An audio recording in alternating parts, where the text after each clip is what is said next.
Good afternoon. You've joined the Senate Finance Committee. Today is Wednesday, January 22nd, and we're going to hear 4 bills today. Our first bill is Senate Bill 223 with the Department of Aging Social Connections Program establishment, and we have an interpreter.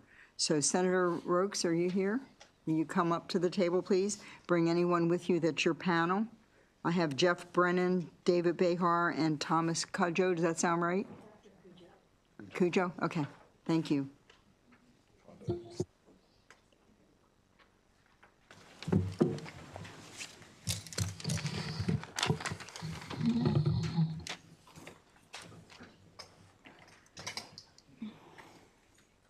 You can begin. Thank you. All right.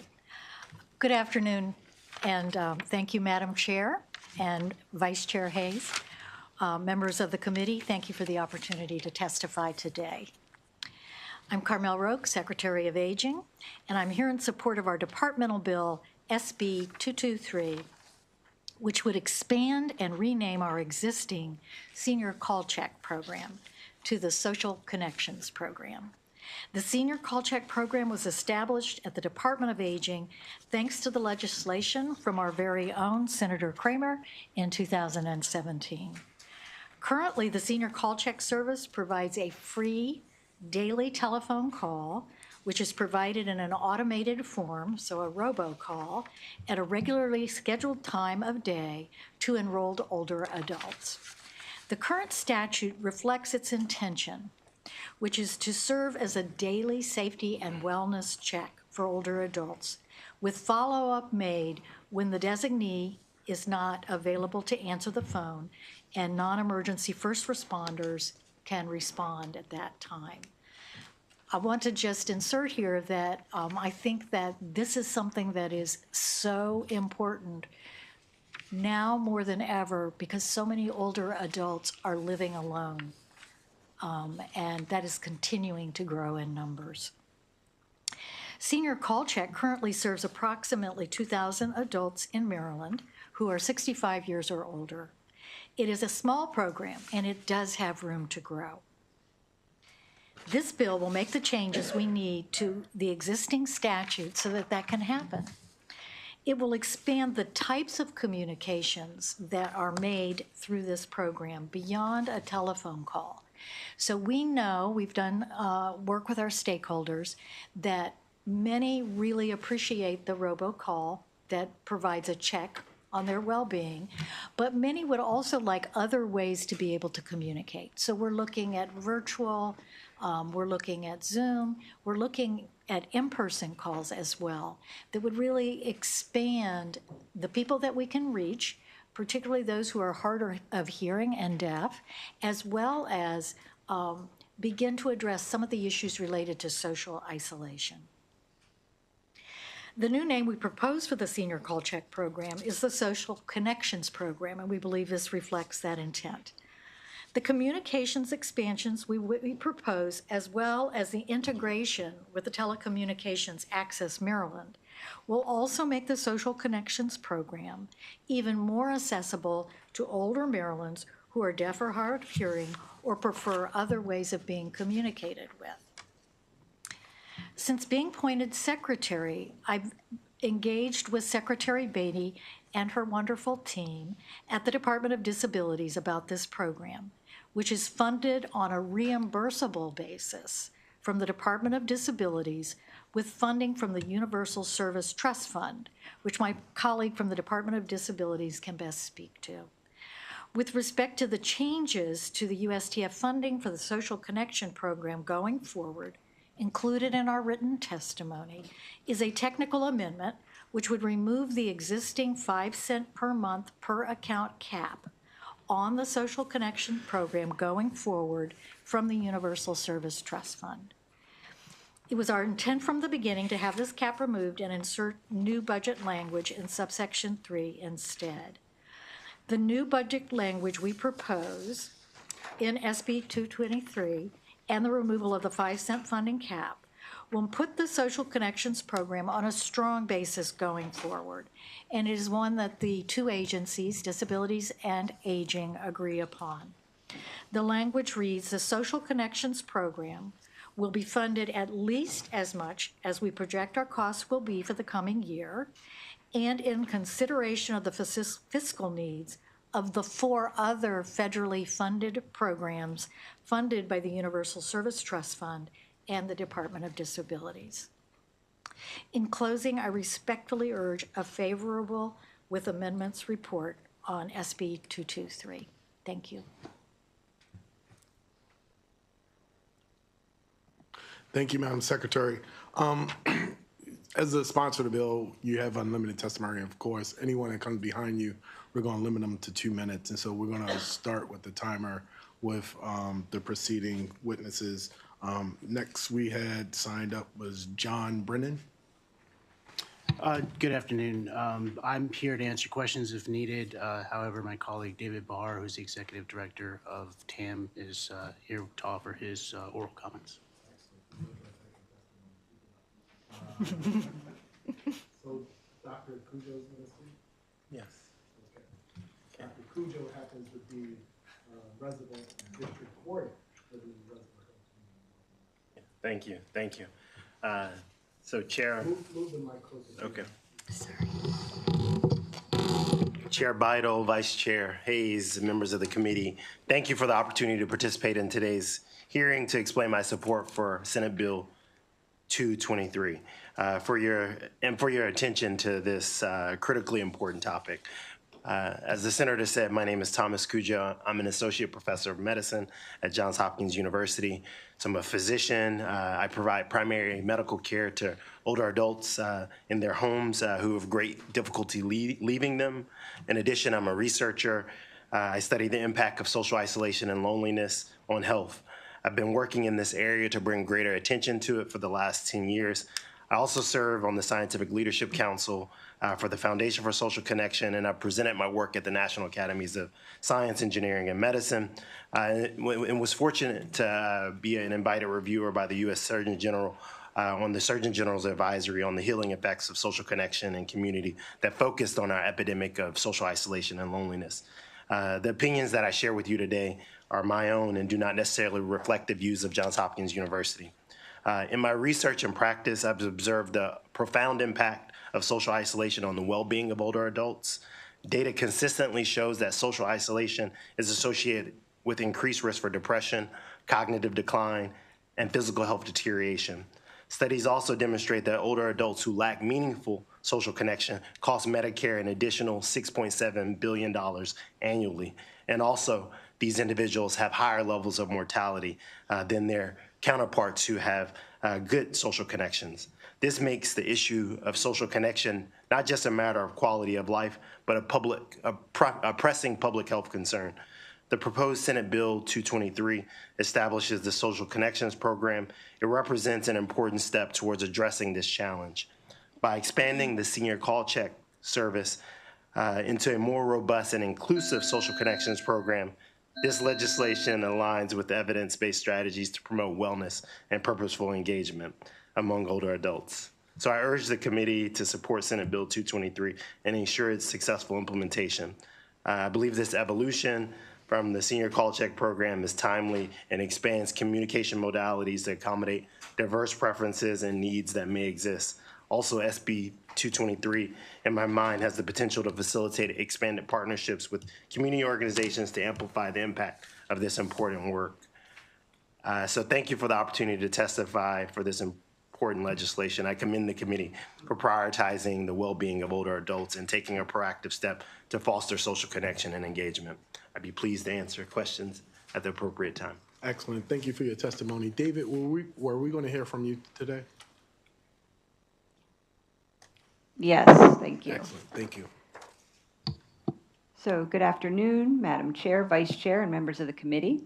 My name is David Bahar. I'm the Director of TAM under the Maryland Department of Disabilities, and I'm here to give our support to Senate Bill 223 and speak a little bit more about the USTF itself and its intended purpose.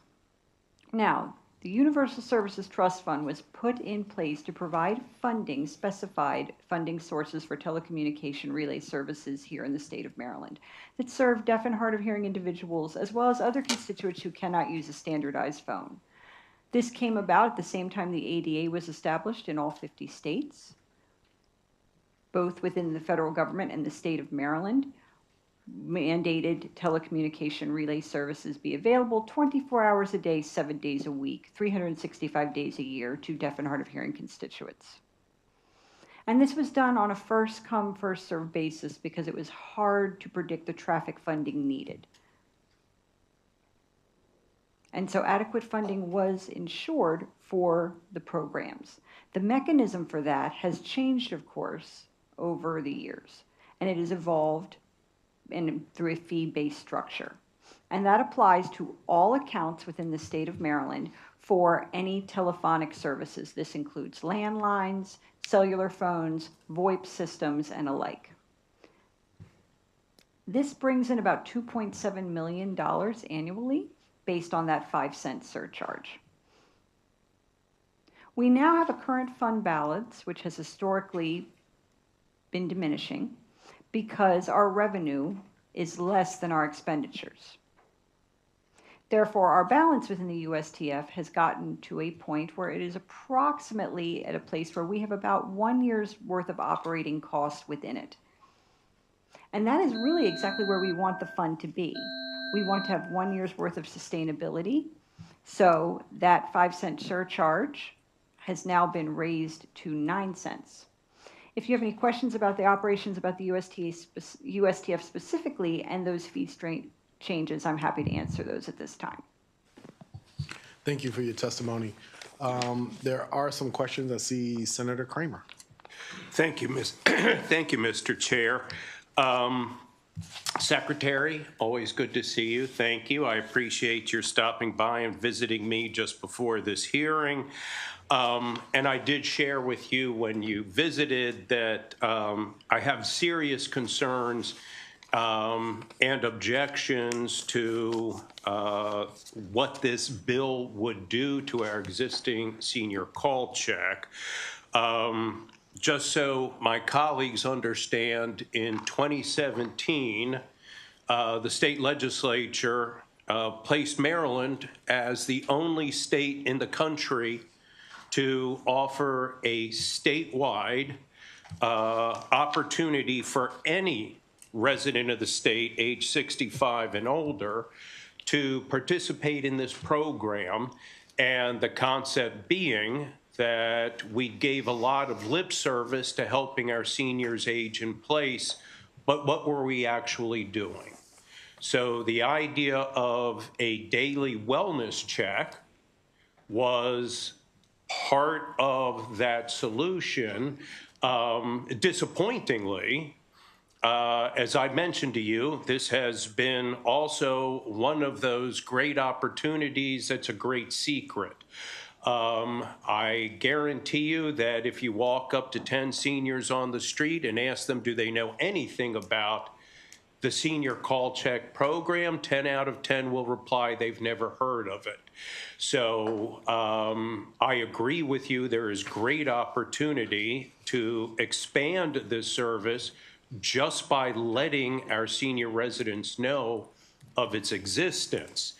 I certainly have no objection whatsoever to the concept of expanding the methods by which we communicate with our eligible residents. And again, eligibility is just simply 65 and older to enroll in the program with no fee at all to the consumer of the senior call check.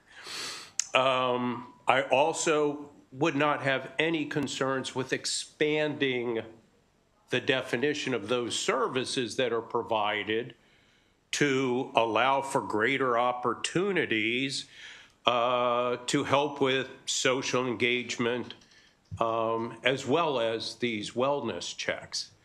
But what I do have serious concerns with Number one would be the notion of, as the bill has, striking all language with regard to any individual age 65 and older being eligible, to apparently what would be subjective and arbitrary tests, because in the language it refers to now an eligible participant is an elder adult, and I'm not sure what or who would make that judgment call as to what individual qualifies as an older adult.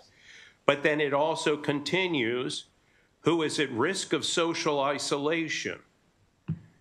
How many people within the department will be involved in making those determinations when somebody who right now can enroll just by virtue of their age of 65 and older now is going to have to prove that they are at risk of social isolation, and additionally, that somehow they will benefit from additional purposeful social engagement and wellness checks. So now suddenly, where any resident of the state of a certain age is eligible to participate, they now have some kind of a very subjective process of how they will establish their eligibility. That for me is a serious concern. I'm very concerned with the prospect of changing the name from senior call check, which when explained and people say, no, I've never heard of the senior call check, and you quickly say, it's a program that would allow you at least once a day, and the program could be more than that, to receive a wellness check on how you're doing. That makes it very easy to understand what the program does. To be quite frank, this social connections sounds more like a dating service than a wellness check.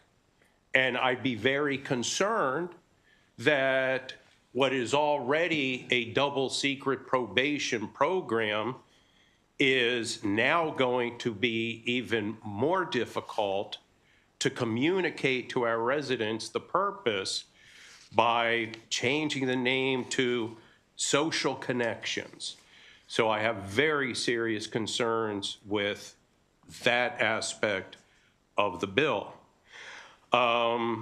As introduced here, all language about what the program does is stricken from the existing law. So all of that would come out, and in its place, there are these other expansions that, as I indicated, for the most part, I'm comfortable with. And I think if that were the goal, it could be achieved under the law as it exists today with some amendments to that. But this bill strikes the entire program as it exists and creates something entirely different. And if it is the goal of the department to create a new program outside of the senior call check, then by all means, that would be fine. But to eliminate this program in its entirety and create this new entity is very disconcerting. And then I would also, and this is the greatest element of concern, what was referred to as a technical amendment that will be offered strikes the entire funding mechanism for the senior call check. As I have explained, the whole idea behind the funding for this program was that it would not be subject to the vagaries of budget negotiations. There is a dedicated funding mechanism that's established in the law right now, and under your technical amendment, that would be stricken, and now it would be pushed into more of the Department of Disabilities to create what may or may not reflect the current law and intent of the Maryland General Assembly in having passed the current law, but it would eliminate the dedicated funding for this program and subject it to whatever budget negotiations go on going forward with the Department of Disabilities, the Department of Budget and Management, and then ultimately the Department of Aging. And the whole purpose of this funding mechanism was to ensure that that would never happen. And that, I'm confident, would spell the demise of the program altogether. There is no question that this funding in no way has at any point ever caused harm to any other program that is funded by the Universal Service Trust Fund. And in fact, just so my colleagues are up to speed, at the time of the passage of this bill, there was an excess balance in this fund of, if I recall correctly, $13 million. That's why the fee was lowered, and we heard the gentleman testify that there's been a 5-cent surcharge. And that was brought down from the existing 11 cents to 5 cents in 2017 when I brought this bill in, having worked with our friends in the Public Service Commission to dedicate this funding source. And it wasn't happenstance that this funding source came about. That was through a lot of work with the PSC and our legislators who were in service at that time, again, to ensure the proper funding mechanism. Now, the reason expenditures have exceeded revenues over the last few years is because they were eliminating that $13 million excess to bring it down into line. And so now that has been accomplished, and my understanding is the Public Service Commission, in recognition of that, has raised the 5-cent fee to 9 cents to put everything back in balance again. So I just want to share with you that while I value and appreciate the notion of providing these additional services to our seniors, I'm all in. But as the bill is introduced, I would have to vigorously oppose its passage and would be very disappointed to see what I think is a valuable program decimated with passage of this particular legislation.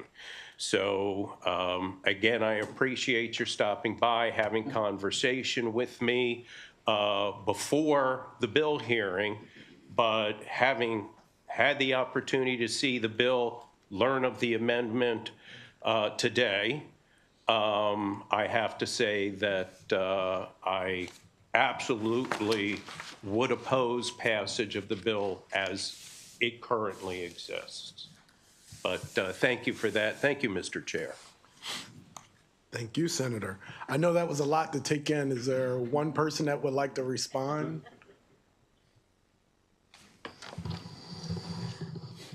I think it might be helpful if I have Jonathan Jenkins, who worked on the part of the bill that has to do with the expansion of services, if he could just speak a little bit about that work that's gone on this past year with various stakeholders. And then I think when it comes to the funding piece, I would really like for John Brennan to speak to that, because he is more expert about that particular issue than I am and how that works out. Hey, Jonathan, why don't we have you come up to the podium here? Yeah. And then once you're done, John, you could pick up where you left off. You're on. Hello, everybody. For the record, my name is Jonathan Jenkins. I am the Senior College Check Program admin. I've been here for about a year now. I am the first dedicated program admin at the department for Senior College Check. During that time, we have spent $167,000 of the budget on marketing from the Maryland Department of Public Television, and that included TV ads along with Facebook advertisements. During this year, we've also spent $45,000 to do accessibility testing to understand accessibility for both the disabilities community and from a technology perspective of the program. The limitation that we found during that review was that telephonic services was pretty much the bottleneck for individuals to be able to gain access to services underneath Senior College Check. In addition to that, the option to utilize automated calls over live calls primarily was also unfavorable to a majority of the participants of the program. Currently, we have 2,000 approximate individuals who are signed up on Senior College Check. During the year 2020 of COVID, we had the largest influx of individuals who joined the program for Senior College Check. Of the 1,632 people who had joined, only 400 remained on the program during that time, primarily because of the survey responses of the automated calls not being favorable during their services. So the intent of the actual options that we chose to limit telephonic services was the bottleneck that we wanted to avoid. The bill currently is designed to allow us to go into additional services that modernize the program, whether or not you have a telephone or if you need a digital app or various other means of communication that do better for you to break social isolation. Human-to-human contact is the most common thing that people are looking for to build meaningful connections, and that's exactly what we want social connections to be. Underneath the intent of budgetary languages, I'm not the best fit individual to speak to that, and I defer to John Bennett. Thank you. For the record, John Brennan, Assistant Secretary of Operations for the Maryland Department of Disabilities. I will note, just so we don't forget it, I think there was a question regarding the name change that would have to be addressed after I get done with my portion. Sir, sorry. Appreciate Senator Kramer's feedback and opinion and all the work that he's put into establishing this program.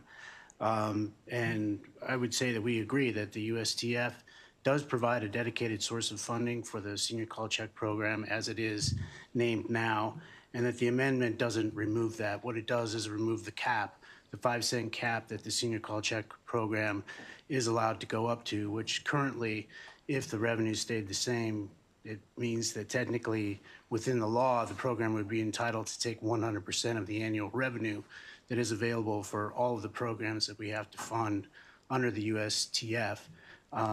All of the programs that are within the USTF under the law are supposed to be funded by the UST program as it's written into the law. That doesn't change. We are required to provide that funding adequate to what is needed for the services that are supposed to be provided. It already is subject to the budget process. We budget this each year through a reimbursable fund that is agreed upon with the Department of Aging. They submit that budget to us each year, and we put it into our budget, and then we reimburse them for the actual costs based on the invoices that they send us. The rate is increasing to 9 cents, and what that does is allows us to get to that 1-year expenditure minimum that it is required or standard practice for all agencies when they have a fund. Best practice is to try to keep a balance in there that would support expenditures for a year, which currently is about $5.5 million. We have no intent through this amendment to take away any funding from the Senior College Check program or any program under the USTF, and we'll work collaboratively with the Department of Aging to ensure that it's adequately funded. Thank you, Senator Kramer. Thank you, Mr. Chair. I would like to reiterate, and I appreciate the gentleman who was speaking a moment ago about other opportunities to communicate. I fully support that. And if there is interest in offering a simple amendment to the existing law that says, yes, we now have other mechanisms by which we can expand communications, and if that would help facilitate interest in the program, certainly I don't think in 2016, when the bill was first introduced, 2017 when it was passed, people had never heard of Zoom. Post-pandemic, it's a wonderful thing. So, you know, for purposes like that, I am all in.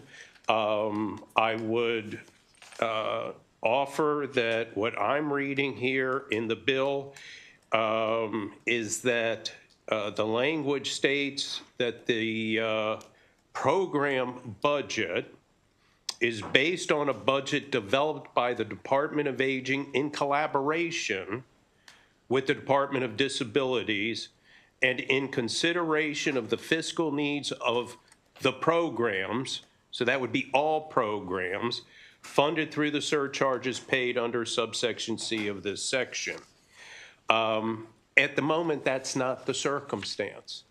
And I don't think it would be appropriate to cede the funding for the program to a different agency.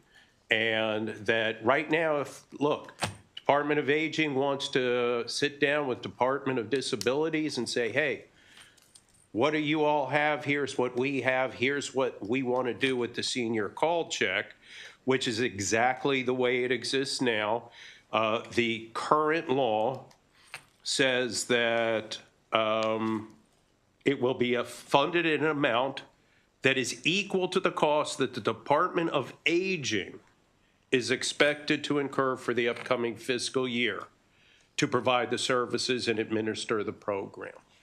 And I don't know why there's a belief that that needs to change with the new language, but again, I find that a concern, and but would be happy to take a look at those things that might make sense to expand opportunities to communicate, as well as the expansion of how the program might better serve the community.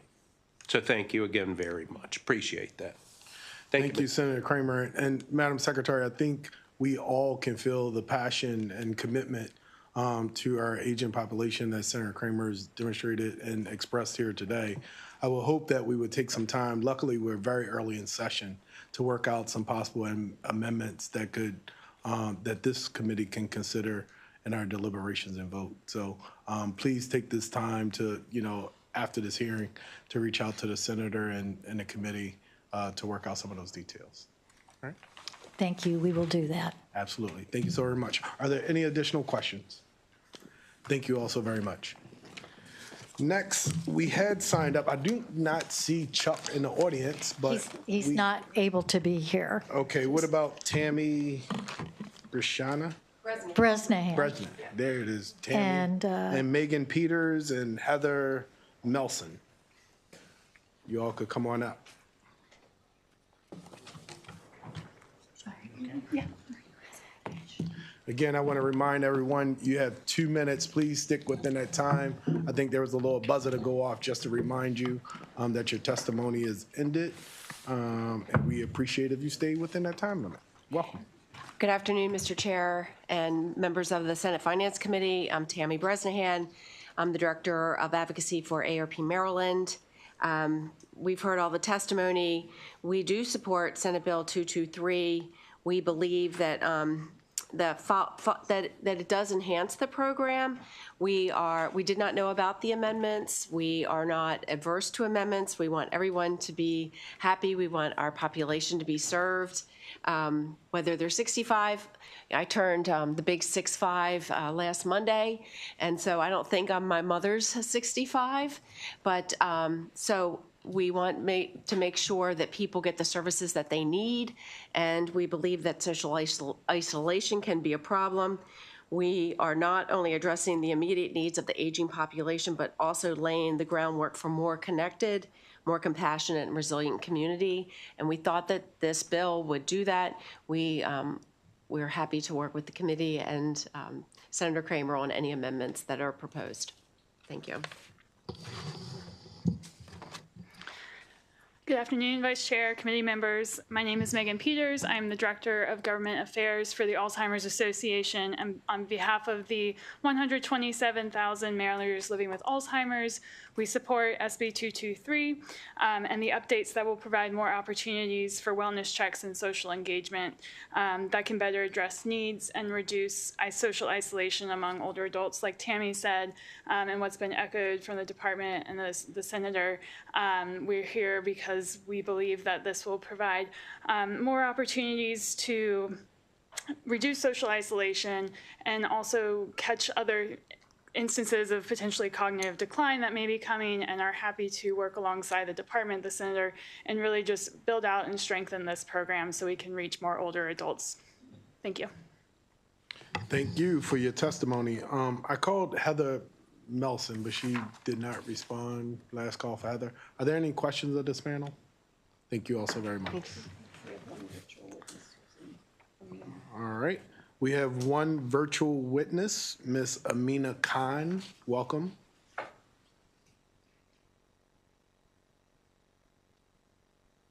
Hi, my name is Amina Khan, and I'm also in favor of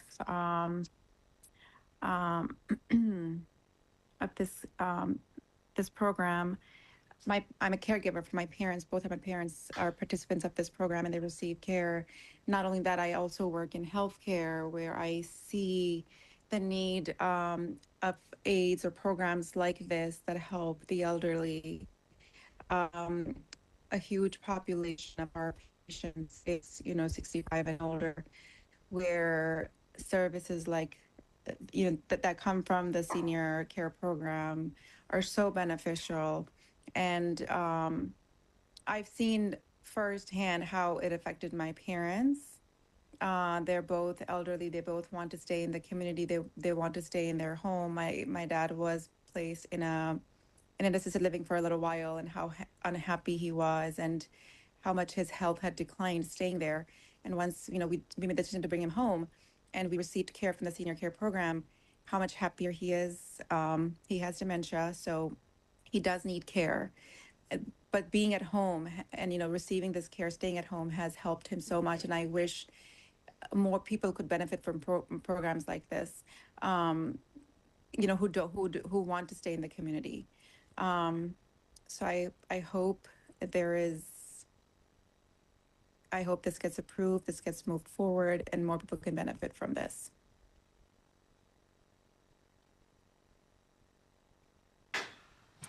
Thank you for your testimony. Are there any questions? No, thank you. Thank you also very much.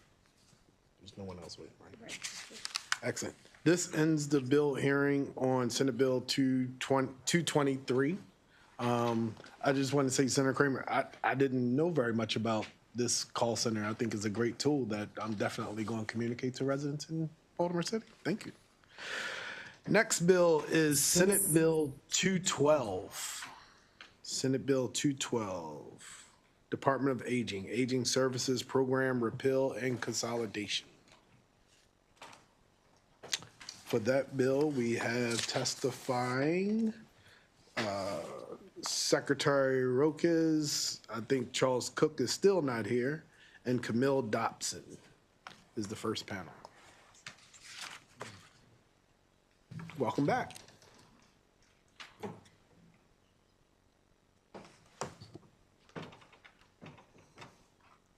Thank you so much for allowing me to testify on this bill. And I have with me, I thought she came up and sat next to me, also Isabel Shaikoff from our department. This bill proposes to repeal the statutes that were first enacted and have not been updated since they were first created, authorizing the department to run the congregate Housing Services Bill. So that one came into being in 1976. And the Senior Assisted Living Subsidy Program, which started in 1988, and the Senior Care Program, which started in 1982. And one of the things that we recognized early on in the department was that we had these resources in these three separate programs that we believed we could utilize more efficiently and effectively, and to actually do more person-centered care if we were able to combine them into a single program. And this new program would be called SOAR, or Supporting Older Adults with Resources. And what we intend to do is follow up post-passage with a new clear set of regulations that lay out all the critical details around eligibility and program design. Together, the funding for these three programs is about $21 million. Currently, the congregate budget is $1,193,000, and it serves 534 clients. The subsidy for assisted living budget is $4,992,000, and it serves 369 clients. And the senior care program, which is the largest program, has $13,929,000 in the budget, and serves over 2,000 people.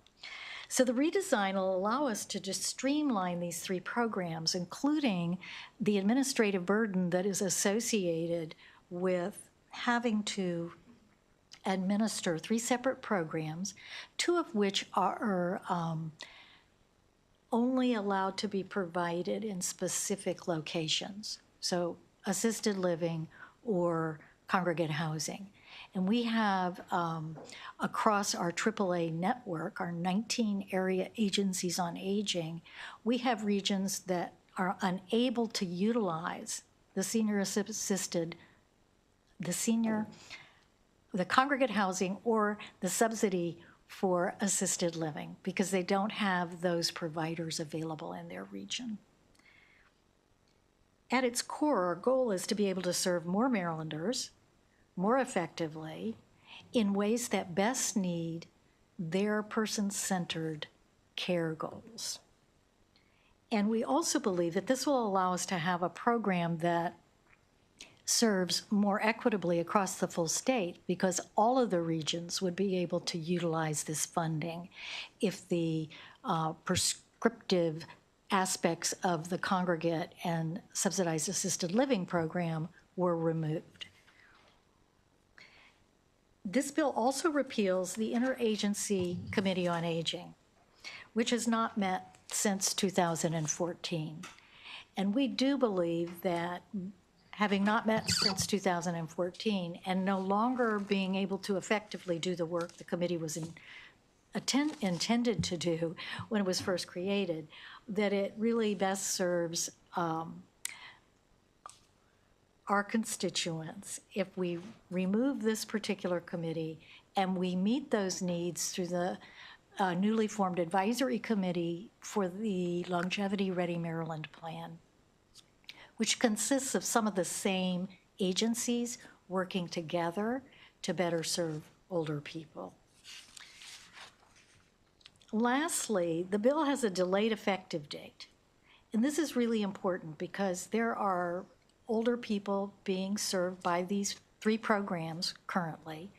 And the very last thing we want to do is create a situation where their services are discontinued or disrupted. And so during that time period, it will allow MDOA to create a seamless transition for the approximately 4,000 older adults who are served by these three programs, and work very specifically with the area agencies on aging and other stakeholders to redesign the programs. We intend to lead a work group of key stakeholders during this year, immediately following the legislative session, and to work on finalizing the design of the program at that time. We offer an amendment in our written testimony that would add this to the bill.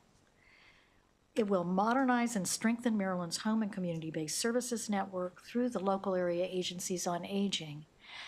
I think that not everyone realizes that the Department of Aging is the funder. We ourselves do not deliver these programs. We fund the network, the Area Agency on Aging network, and they deliver these programs. And what we're looking to do is to maximize the flexibility that they have in the utilization of these funds. Given that currently the 3 programs have different eligibility requirements, have different service packages, and are administered in 3 different ways, requiring an excessive administrative burden for the local area agencies on aging, we think that this combined funding and combined program approach will best serve older people in Maryland today, and most importantly, help us to prepare for the growing number of older people in the future of Maryland. Lets us begin to start the infrastructure for those kinds of programs being delivered. So thank you very much. I ask for a favorable with amendments report for this bill and would be happy to take any questions after the panel. Thank you, Madam Secretary. I understand Isabel is here to answer any questions that may come up. Yes, that's correct. Is this Jenna or is this? This is Camille Dobson. Camille. of Camille is Advancing actually here to States. testify. So, Camille, we would love to hear from you. You could pull the mic closer to you? Sure. Thank you. Okay. Good afternoon, Vice Chair Hayes and members of the committee. My name is Camille Dobson. I'm the Deputy Executive Director of Advancing States, and we are the National Membership Association for State Aging and Disability Agencies that deliver home and community-based services to older adults and people with disabilities using both state and federal funds. As part of our mission to support our members, we provide policy support and technical assistance to state agencies like the Maryland Department of Aging. Our association was lucky enough to get a foundation grant to help support a select number of states to modernize and improve their system for older adults. And we selected the Maryland Department of Aging in a competitive process for an 18-month technical assistance project in order to support them in using their program funds, as you've heard, in the most effective manner, and also address the growing demand for community-based services by older Marylanders. From our perspective and our national work, it's critical that states think creatively about how to serve older adults, again, with the growing demand for those kinds of services as they wish to age at home. We encourage states to think upstream, to provide lighter touch home and community-based services to older adults before they decline functionally and become poor enough to qualify for Medicaid, where they can get more intensive and expensive services. It's just much more cost-effective. A number of states have built structured programs with consistent eligibility criteria and service options, like being proposed in this bill, that allow their AAAs to provide services in a person-centered way. Those states include, and is not an exhaustive list, Minnesota, Washington, Oregon, Delaware, West Virginia, Kentucky, and Indiana.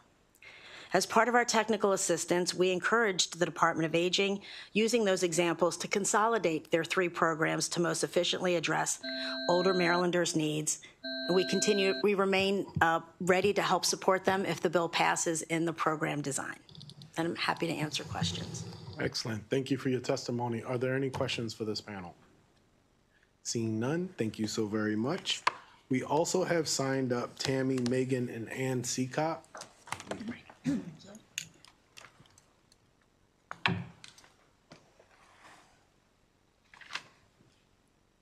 Welcome, and just as a reminder, each person is given 2 minutes for your testimony. Please stay within that 2 minutes. Thank you. Good afternoon, Mr. Chair and members of the Senate Finance Committee. Again, I'm Tammy Bresnahan. I'm the Senior Director of Advocacy for AARP Maryland.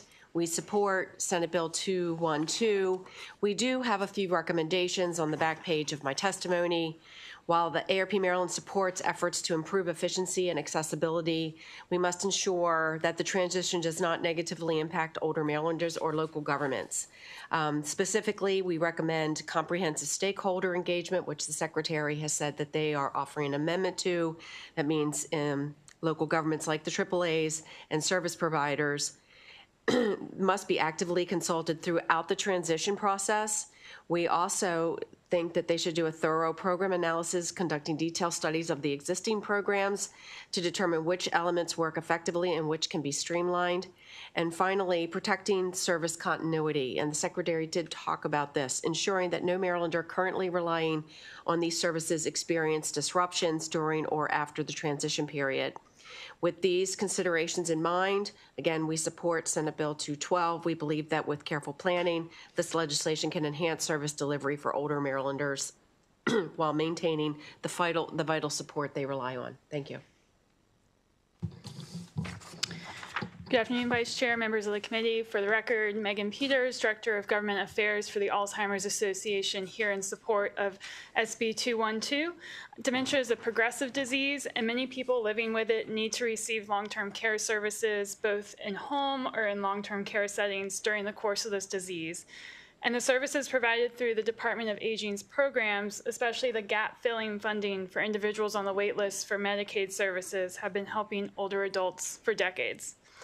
As we look to the future of an aging Maryland, the state needs to be ready to help our older adults receive the care they need. We know there is demand for these programs, and updates to streamline processes and reduce administrative burdens in these programs is a step in the right direction towards helping our older adults.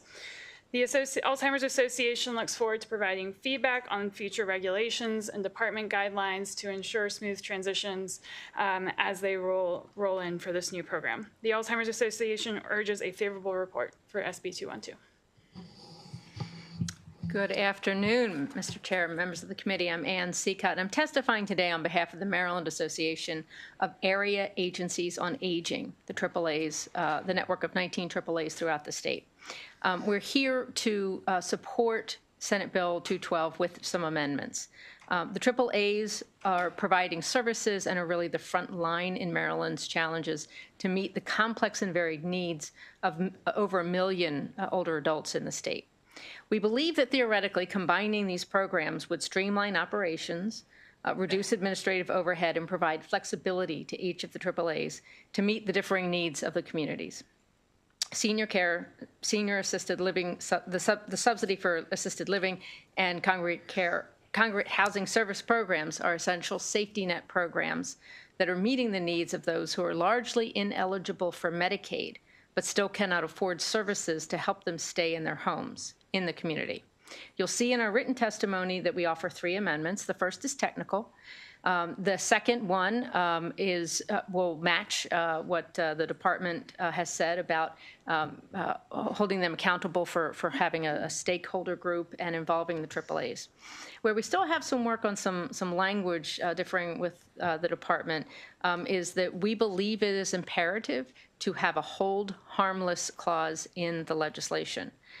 We believe it is crucial that people currently receiving services are not cut off in July of 26 when the new program is implemented.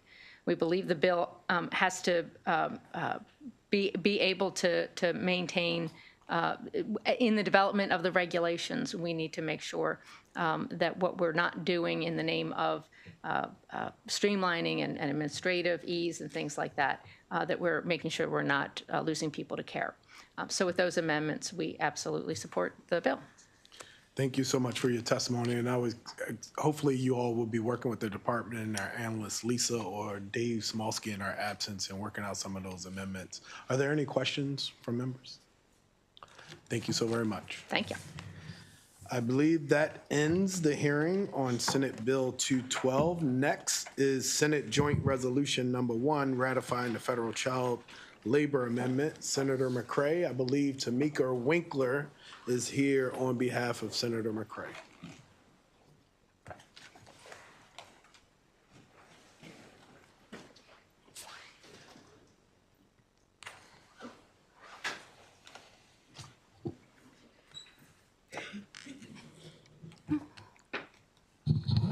Good evening, Vice Chair Hayes and members of the committee. My apologies when I say family. And members of the committee. My name is Tamika Winkler for the record, and I'm here on behalf of Senator McCray. He sends his apologies that he was not able to join you this evening. The senator urges support for Senate Joint Resolution 1, which is a cross-filed with Delegate Ruth. It's a critical measure to reaffirm the federal child labor amendment to the U.S. Constitution originally proposed in 1924 by House Joint Resolution 184. The significance of this bill is to represent a moral and legal obligation to protect children from exploitation to the workforce. It addresses the troubling rise in child labor violations, which erode protections for youth. Maryland must seize the opportunity to correct a historic oversight by ratifying this amendment. Joining other states in advocating for the amendment ensures Congress has explicit power to regulate and limit child labor, safeguarding health, safety, and educational opportunities for minors. On behalf of Senator McCray, we request a favorable vote for SJ1. Excellent. Thank you, Ms. Winkler. I did have signed up Christopher Cano. Is he here? He's not here. All right. I'm sorry. What about Ken Phelps? Is Ken Phelps here from the Episcopal Diocese? No? Are there any questions for Tamika? Seeing none, thank you so very much. Thank you, everyone, and have a good evening. This ends the hearing for Senate Joint Hearing Number 1, and I guess Senator Kramer is up to the chair seat since our chair hasn't responded because my bill is next. So Senator Kramer.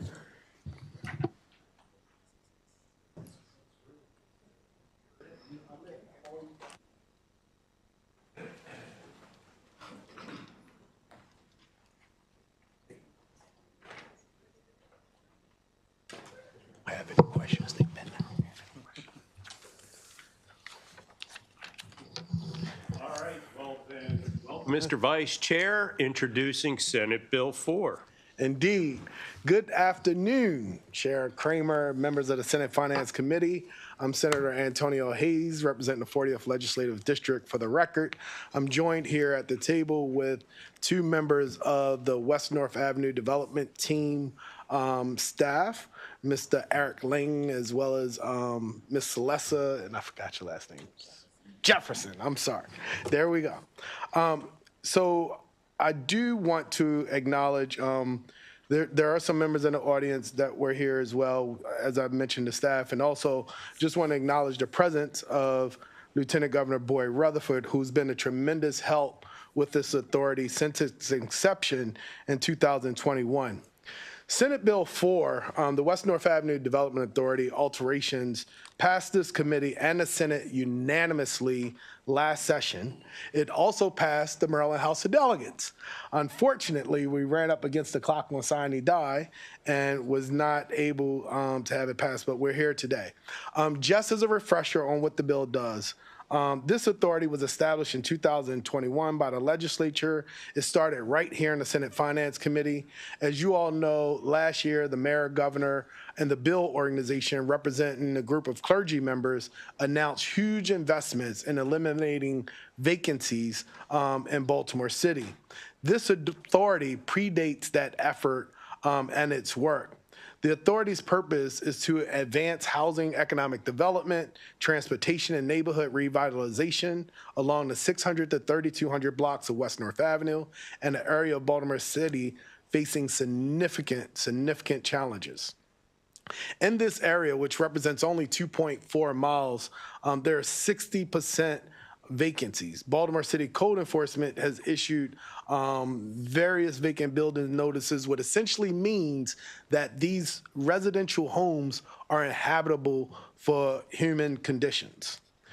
Point of person privilege, I want to also thank Madam Chair, who's not here, but I want to give a public thank you to the Madam Chair who, knowing that this is a big priority of mine, there she is, knowing that this is a big priority of mine, the chair had offered to come out and actually see, what we had going on in West North Avenue and see the impacts.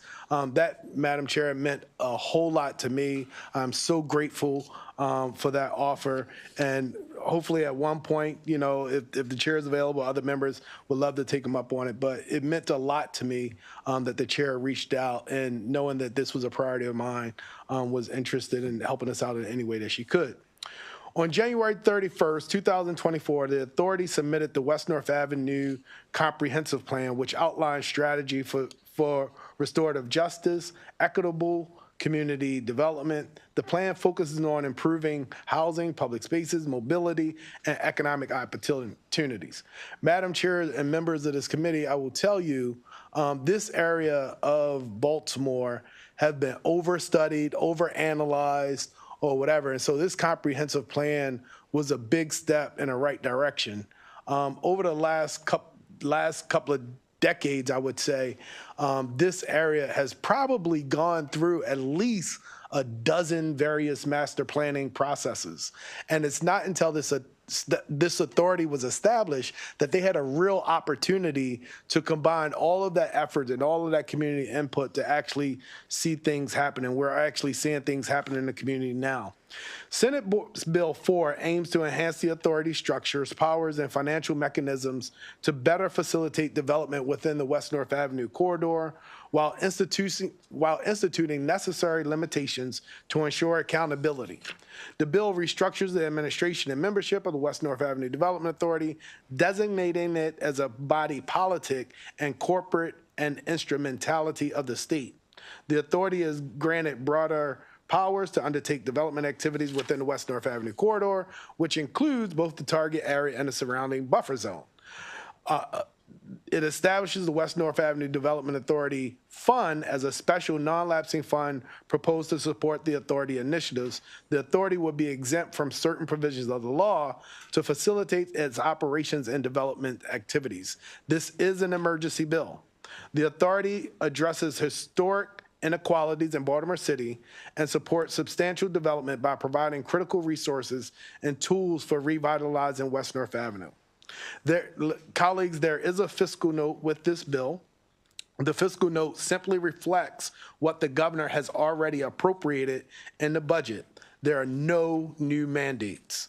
In addition, in your committee testimony, there is one piece of unfavorable testimony. We was contacted by the gentleman earlier today. Many of the constituents in my district don't necessarily always participate in this process. They're not experts in, you know, the processes we have here. The gentleman was not clear on the various options he had to express unfavorable or favorable or favorable amendments. We received written communication from him today that he wanted to change his unfavorable to favorable with amendments, and we'll forward that to the committee. It's just like not being familiar with the process. And so we'll get that to you guys. And he also expressed clarifying views that his testimony is that of his own and not of the organization that he represented in his letter. So real quick, and I'm gonna wrap up because I don't want to beat a dead horse, and we've been here for quite a long time. There was some concerns in the community. We constantly reach out to the communities that are affected here. Some of the residents was very concerned that expanding the authority for this organization to have eminent domain will somehow impact their owner-occupied homes. It is not our intention to do so. And so in your bill folder, you should see an amendment that was proposed by residents in the historic Mount Royal Terrace Community Association. We have adopted that amendment and submitted to this committee as a sponsor amendment. And so you will see that. In your bill folders, you will also notice that there's dozens of pieces of testimony supporting this legislation, including a unanimous letter of support from the Baltimore City Senate delegation. Colleagues, this is a very, very important piece of legislation to me. I think my call to public service was essentially after growing up in the Penn North community. It was in a Penn North community where in my earlier days, I was called to activism in that neighborhood, given the conditions of that community. And so since 2021, we have given that community a sense of hope. A lot of the vacancy that you see in that corridor has been that way for quite a long time, most of my lifetime, whether it was the riots of '68 or just 10 years ago in the aftermath of the death of Freddie Gray. And there has been very little to repair that community. And this development authority has somehow given hope that there's a chance of renaissance that could happen in that corridor. We have an opportunity, whereas many of the property owners are absentee property owners. Some have deceased and gone on, and we're not realizing any type of tax revenue to the city or the state to revitalize those properties and bring back the momentum. So with that, colleagues, I've taken enough of your time. I see Senator Kramer light a flashing over there, so we're ready to go. But I urge the committee to vote favorably on Senate Bill 4 with amendment to advance the transformative vision for West North Avenue and support one of Baltimore City's most disadvantaged areas. Senator Kramer, have you had your limit of questions for today yet? Or in the bag. There's one cookie left. Yes, Senator Hayes, thank you for clarifying that one letter of opposition.